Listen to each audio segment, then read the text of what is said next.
The way I think about radiology is that every case is essentially a mystery that you're solving with visual data. And you're basically the doctor's doctor, taking all of the information available in the chart, combining it with the imaging data, and coming up with your best approximation of the diagnosis that the patient has. And what I really didn't fully appreciate until I was in training was how much impact we can have as radiologists. Oftentimes, we're the ones that find the cancer diagnosis first. We can find the diagnosis that unlocks the rest of the treatment pathway for that patient. And so I saw how impactful radiology could really be on a day-to-day basis. And I feel that that combination of the intellectual challenge plus the consequences that our decisions have was very compelling to me.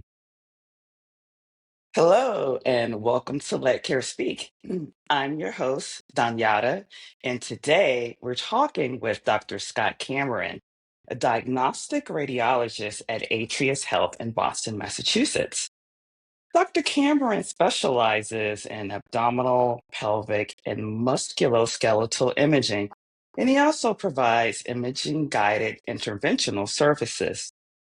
But what really caught my attention is his leadership in radiology advocacy and quality improvement.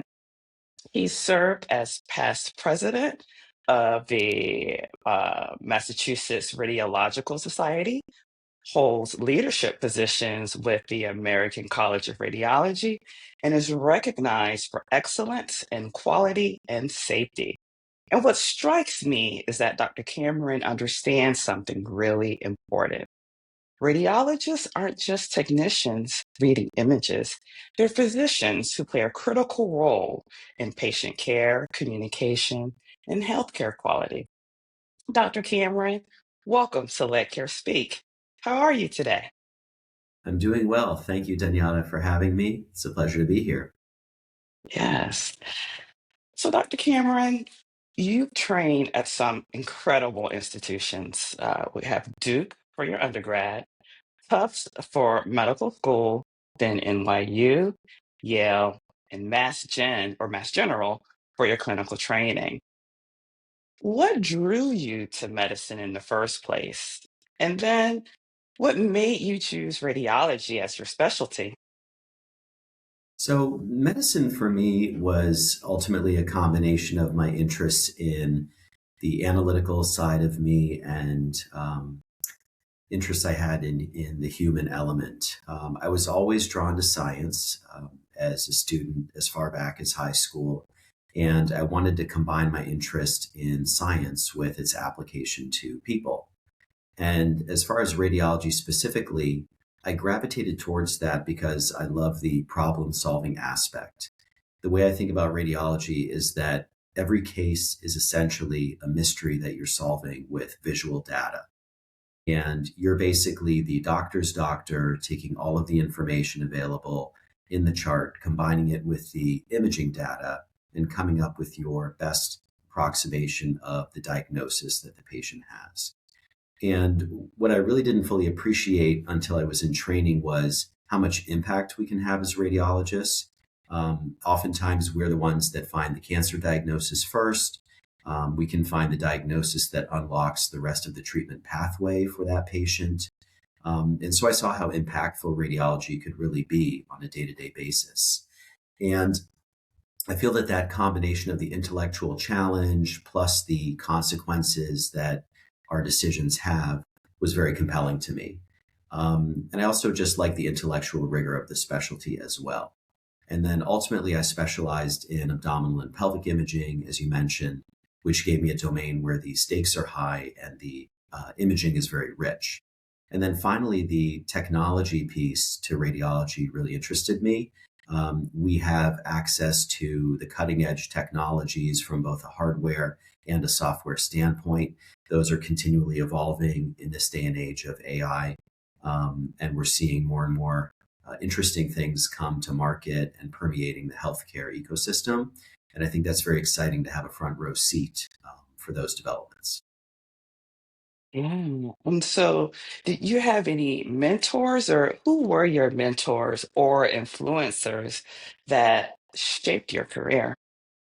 Yeah, I've had quite a few along the way. I think going back even as far as undergraduate, I started out by shadowing a few physicians in the community. I was plugged into a nice program at Duke, my undergrad, where they let you shadow a physician for the summer. And it was actually a hematology oncology doctor in the Boston area. And I just got introduced to the clinical environment. I got to see what it was like to interview patients, do a preliminary physical exam, um, see what it's like to interface with other doctors in that hospital environment, and really get a good understanding for what it means to be a doctor by following him around. Now, granted, that's one example, and you can have different people practice in different ways.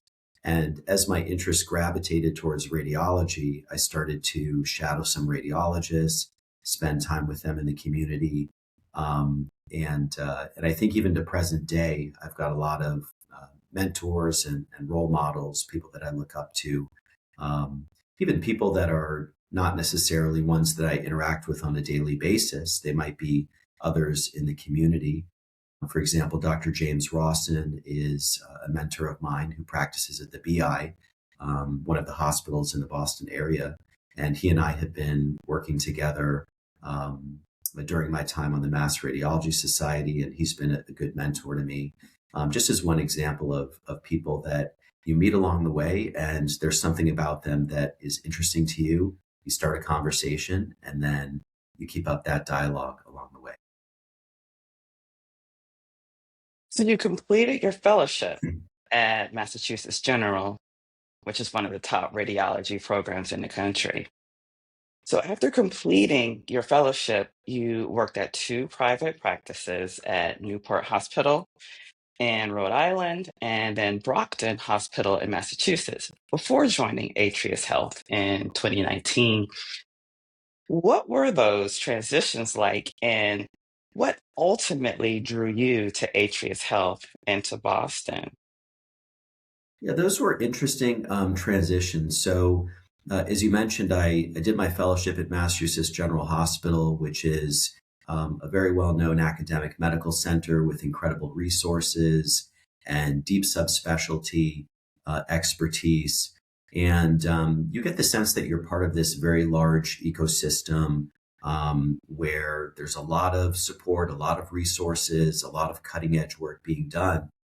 And then for me, that transition into the community, working at Newport Hospital and Brockton, and then subsequently Atrius, was a bit different because in community practice, particularly if you're in those small to mid-sized ones, you might be the only radiologist in the reading room and you're reading everything. The clinical teams really rely upon you directly. And you have more of a leadership role there. You have a bit more autonomy, and it really shapes you in a bit of a different way. I think it sharpens your clinical judgment and helps you stand on your own 2 feet. I think I also appreciated how much variation there is in how radiology can be integrated into patient care between an academic medical center versus a community environment.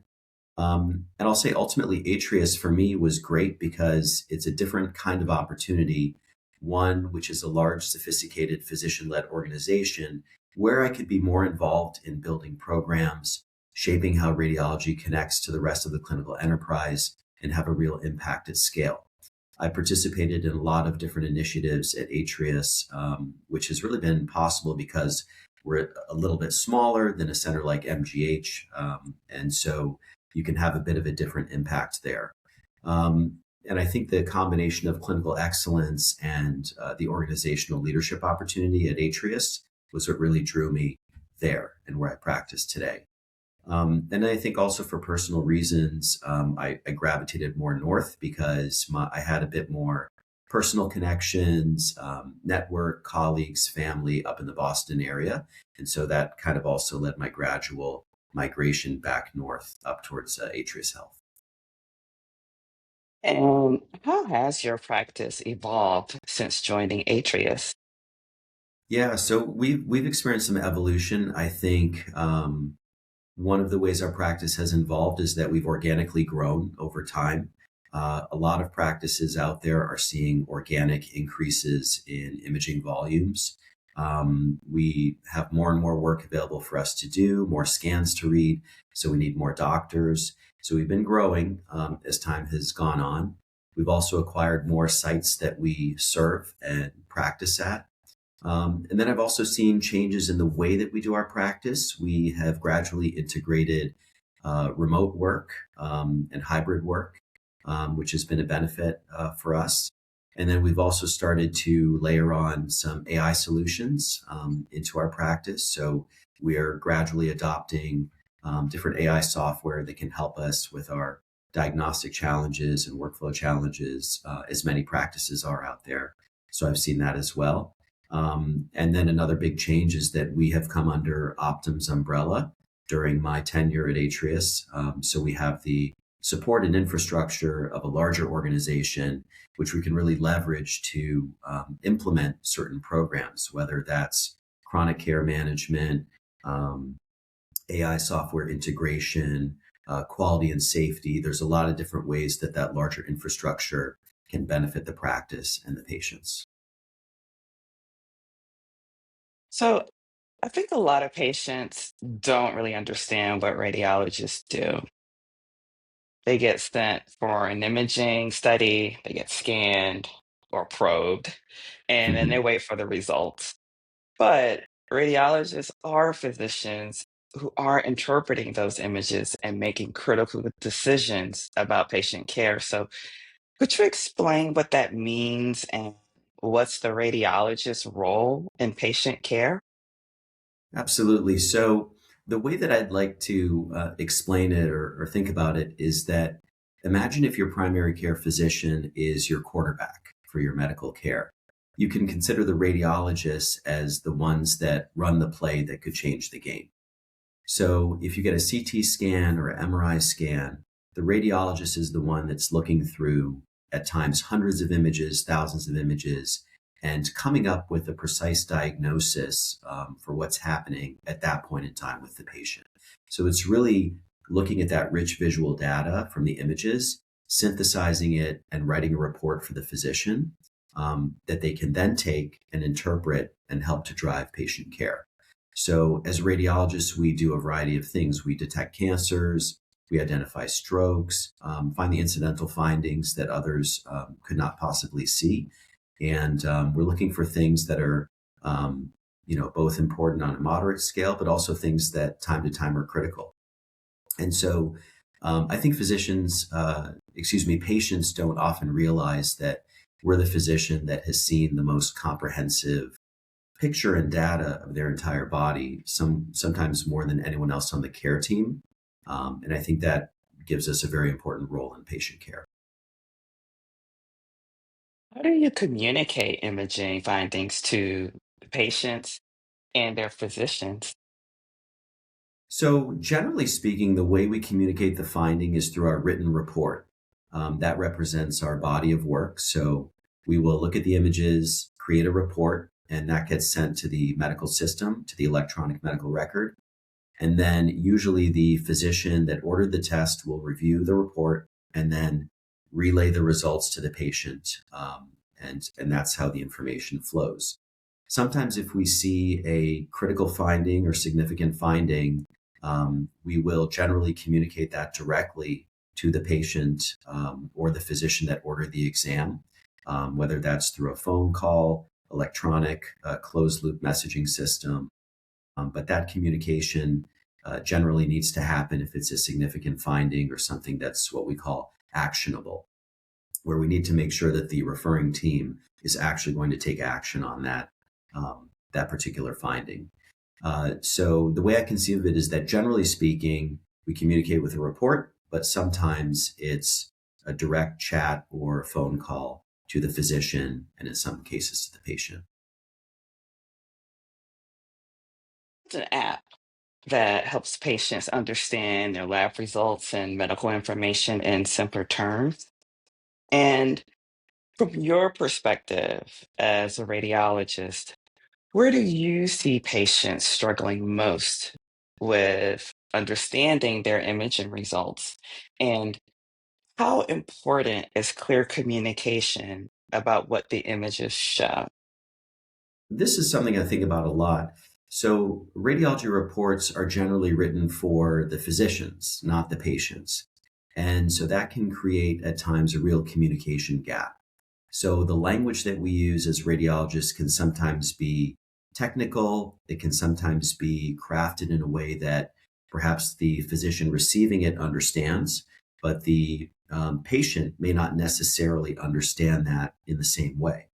And so we have a situation now where patients often get access to their reports through the online portals at times before the doctor has had a chance to call them and review the results with them.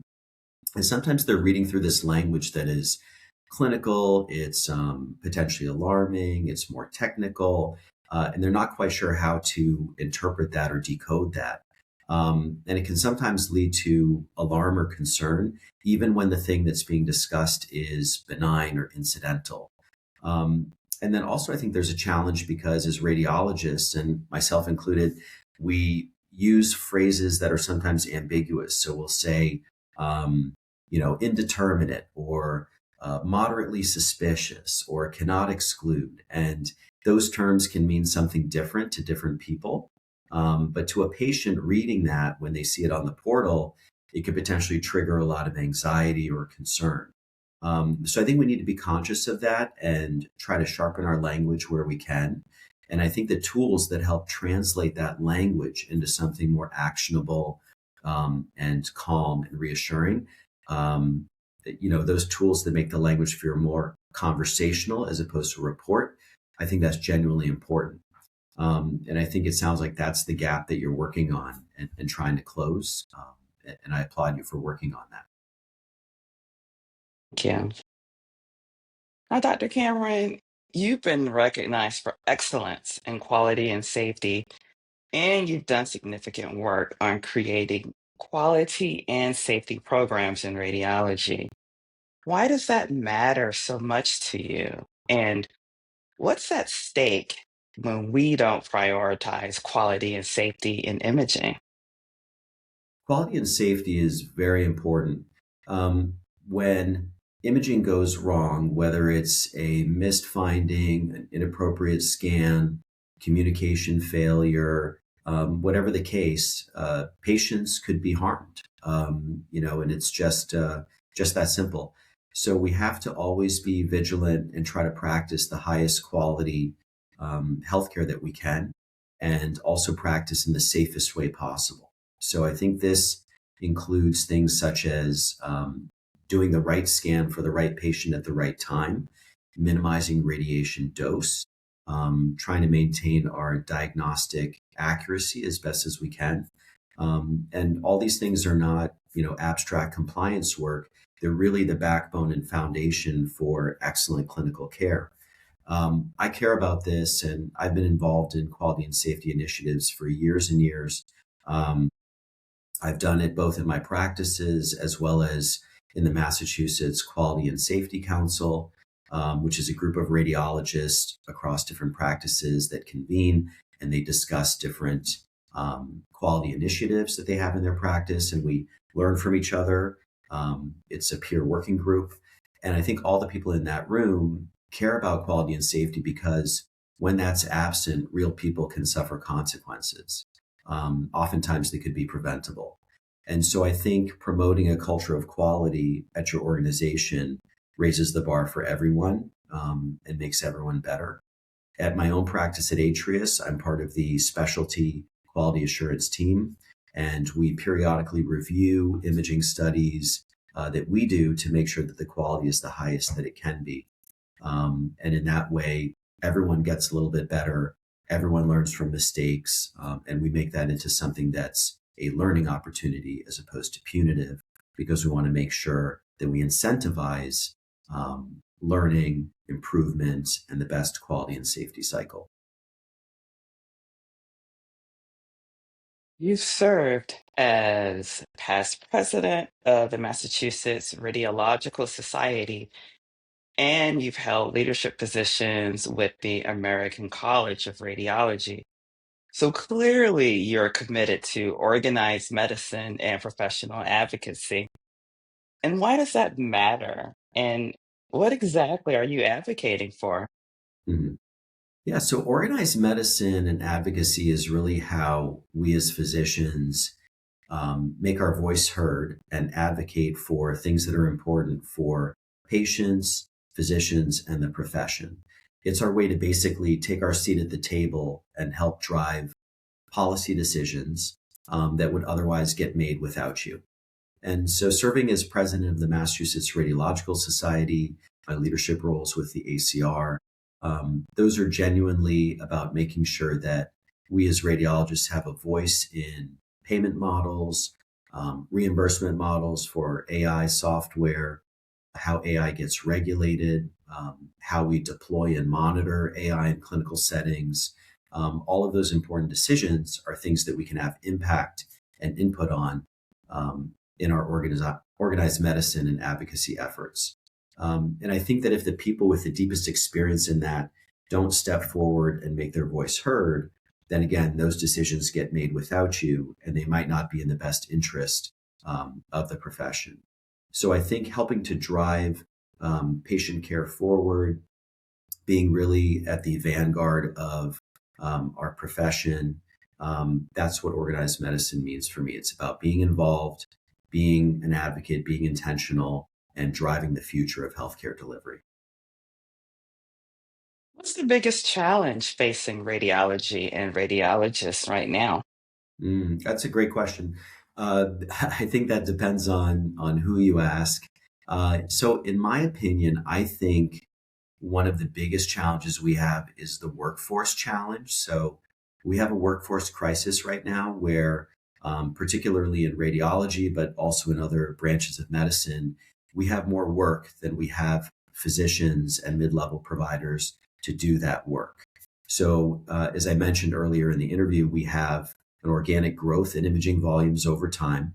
We're developing more technologies, faster ways of scanning that's going to add to the imaging volumes.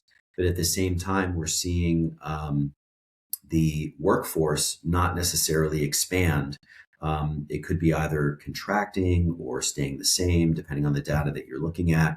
And that's for a variety of factors. But it creates this dynamic imbalance where you've got more work happening and relatively less people doing the work.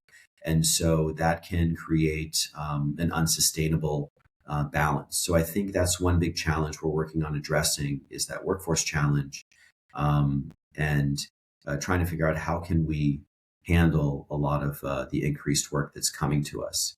And some techniques are different hiring strategies, perhaps getting more mid-level providers or foreign graduates.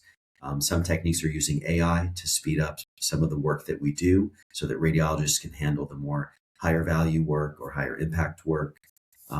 So it's a multifactorial solution to a complex problem. Mm, sounds like a a lot to take in, but how do you balance the clinical practice with your professional leadership? Yeah, it's not always easy. I think for everybody, it's a little bit different. For me, I found that I try to fit in my leadership things, particularly related to the ACR and the MRS, during my off hours for my clinical practice, so that those two don't necessarily overlap. So I do a fair amount of my advocacy and leadership work as far as the ACR and MRS goes in my spare time. So in the evenings, weekends, days I might have off, things like that. So I tend to sort of bucket my work into those parts of the day. The nice thing about radiology is that we are a bit flexible. So I have the luxury at my practice of being able to step away for 10 minutes to handle something urgent if I need to, and then come back to my work. So I do appreciate that feature that I have in my specialty and my profession and my practice specifically, where I can have those two things coexist. Mm. You're involved in education and mentoring. What do you want the next generation of radiologists to understand about the profession? What's the most important lesson that you're trying to teach? So I think that the most important thing that I try to tell people about being a radiologist is that these days it's no longer just about um, being an excellent diagnostician and reading films accurately. It's becoming more and more about understanding your role in the broader clinical ecosystem and using your judgment to help people navigate through certain ambiguous situations. So, people can learn patterns. We're starting to see AI pick up patterns throughout all of healthcare. But I think what's harder to take away is the ability to handle ambiguity, handle uncertainty, handle those edge cases. Um, Also, I think being a radiologist and physician in general is going to be more and more about the human side of it, your communication, your empathy with patients, your ability to be the orchestrator of different sources of data and different specialist inputs. So I think those things are important things to teach the younger generation. Um, how to communicate, how to advocate for your interpretation when you're confident, or how to, push back when the time comes. And I think also I try to tell people that I mentor that it's important to know how the field is changing. I try to be honest about that. Right, AI is real. The economic climate is shifting. The workforce challenges that I talked about a few minutes ago. All of those things are evolving in real time, and so the radiologists who are going to be successful are the ones that proactively engage with those things, help to drive them in the direction that they want to go, and are intentional about them, as opposed to someone that's just sort of, letting inertia propagate them through time and then see what happens. You've touched on this briefly, and so I want to delve into it a little bit more because radiology is changing rapidly. We've already spoke of AI, and then there's the new technologies and then evolving roles. So where do you see radiology going, and what excites you about the future of radiology? And in the same breath, what concerns you? hmm Yeah, I think that what excites me and also partially concerns me at the same time is the AI piece to it. I think AI has a lot of promise. I think it's still early days in terms of how that's going to impact us, as physicians. I think ultimately it's going to help us do what we do more efficiently, more accurately, and is really going to amplify us, right? So it's going to help us catch things earlier in the process, improve diagnostic accuracy, handle the volumes in ways that I talked about earlier in terms of perhaps handling the easier cases and streamlining those, and then letting us focus on the ones that are more complex or ambiguous. And so we can really focus our mental efforts on those particular cases. Um, so that sort of triage work, I think, is interesting. Overall, I'm enthusiastic about AI. I think that's probably the reason why I've spent as much time as I have, both in terms of AI training and AI integration into my practice. But I remain cautiously optimistic. I don't think that it's going to be this cure-all or magic bullet that's going to just be something that you flip a switch and it automatically takes care of everything for you. I think there's still always going to be that human in the loop that's the safeguard, that's the one that's overseeing everything. And so I think that cautious optimism keeps me grounded in reality and lets me, constantly remind myself that there is a little bit of a gap between what's hyped out there and what's actually the reality in clinical practice. So we do see a lot of AI in radiology that's being put out there without a lot of rigorous data to show its benefit. And so I think a lot of practices would do well to step forward with caution.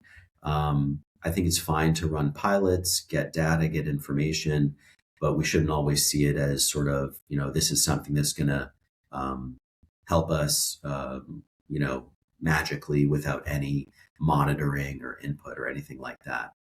And so ultimately, I think the radiologists that are going to do best are the ones that can evaluate the tools critically, um, and not just sort of adopt them because other people are or because they happen to be a shiny new object. And then lastly, I think the reverse side of the coin is that what concerns me about the AI is, how is that fundamentally going to shape the future of the physician career and the physician role? Um, I think it really remains to be seen what the impact is going to have in the next, 3 years, 5 years, 10 years. But I am concerned a little bit that if we're not vigilant about putting um, good safeguards around it and guardrails around it, that it could be something that could potentially, either harm patients or create some, um, safety issues. But I think we're taking good active steps at the local level as well as in our national level with leadership, like, for example, from the ACR developing robust guidelines for AI deployment and monitoring. So overall, I would say I'm optimistic about it, but cautiously optimistic. You've been involved in a variety of interesting roles and ventures in your healthcare journey. What exciting projects or initiatives are you working on right now? So, a few things. So, right now, I'm working on something that I'm really excited about. So, for a long time, I've been interested in the subject of physician career design and physician career architecture.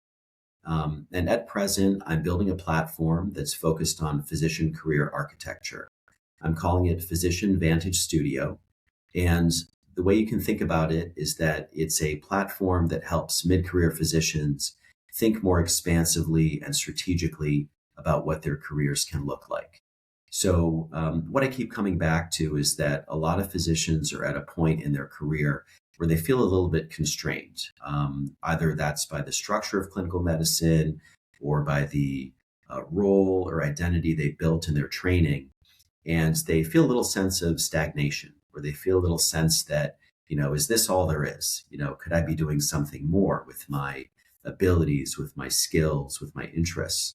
And I think that often what those physicians need isn't necessarily an exit from medicine, or a strong pivot or something like that, but rather it's expansion within medicine. So I'm looking at ways that physicians can leverage their time, their expertise, their influence. Um, and I've spent a lot of time developing frameworks for how physicians can create that. And I'm essentially putting that into writing, into a community, and eventually into education and events. So right now it's early days, but it's some of the most exciting work that I've done outside of clinical medicine. And then alongside that, I've been involved in evaluating early stage healthcare and life sciences startups as an angel investor. So specifically looking at some radiology AI companies.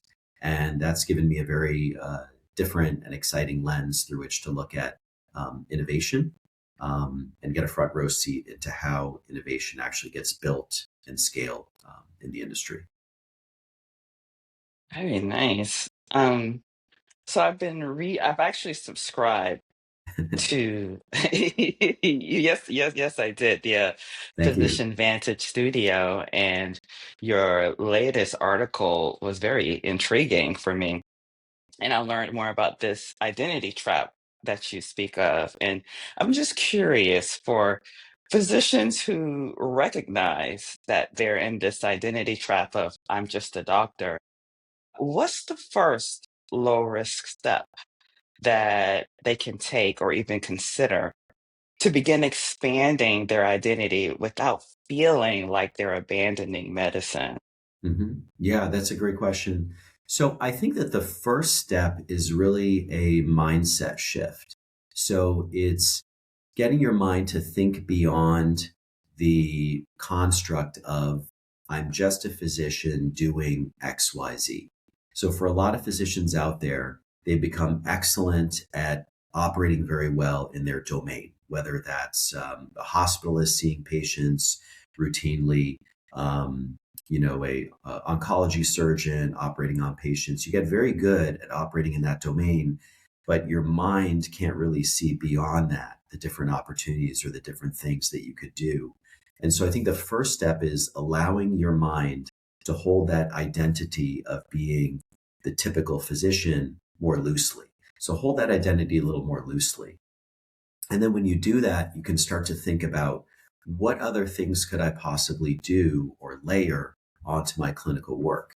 So whether that's being an advisor to a healthcare company, whether it's being involved in AI implementation or evaluation, whether it's about medical writing, you need to then start to think about those other things.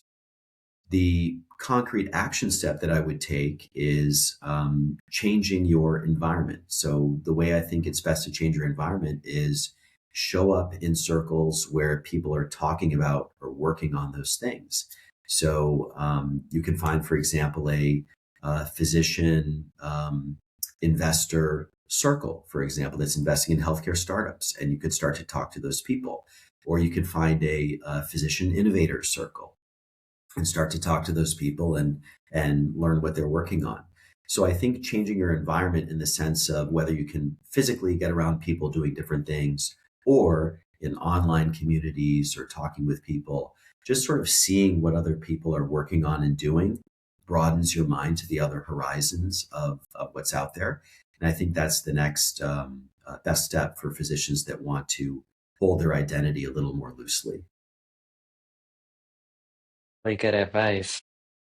So, excuse me, if you could tell our audience one thing about radiology or about healthcare quality or just about what you've learned in your career, what would it be?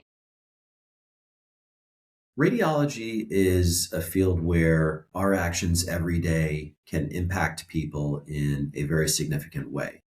A lot of times we do that in anonymity, and you don't hear a lot of feedback from patients or from the referring physicians. But nonetheless, it's very important work, it's very valuable, and it's very worthwhile. So I think people that are doing that work should be very proud of the impact that they're having. I think that same sentiment extends to other people in the healthcare ecosystem, whether that's a PCP, OBGYN, pediatrician. I think all of these healthcare practitioners should be proud of the work that they're doing.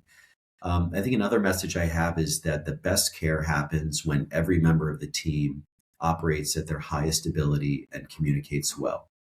So if the system breaks down or patients fall through the gaps because of a communication error or something like that, that's a big issue and a big problem. So I think as physicians, we have to be very cognizant that not just the work we do, but the way we communicate it matters a lot to the patients and to the providers.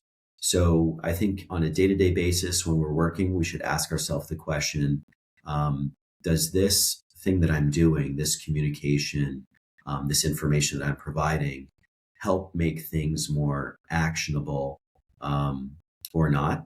Does what I'm saying or doing help the patient receive the best care, make the patient better understood? Those are all questions that are important to ask. So essentially, think about the impact that your end product or your writing or your communication has on the other people in that value chain and make sure you're doing it in the best way. The camera in. Thank you so much for sharing your work and your perspective with us. And what I appreciate about you is that you're not just a skilled radiologist, you're a physician leader, you're an innovator, you're an investor, and you understand that healthcare quality depends on clear communication, professional excellence, and advocacy for what's right. And you're also working to make sure that physicians aren't invisible and that quality and safety are prioritized, and also that people have a voice in shaping their healthcare.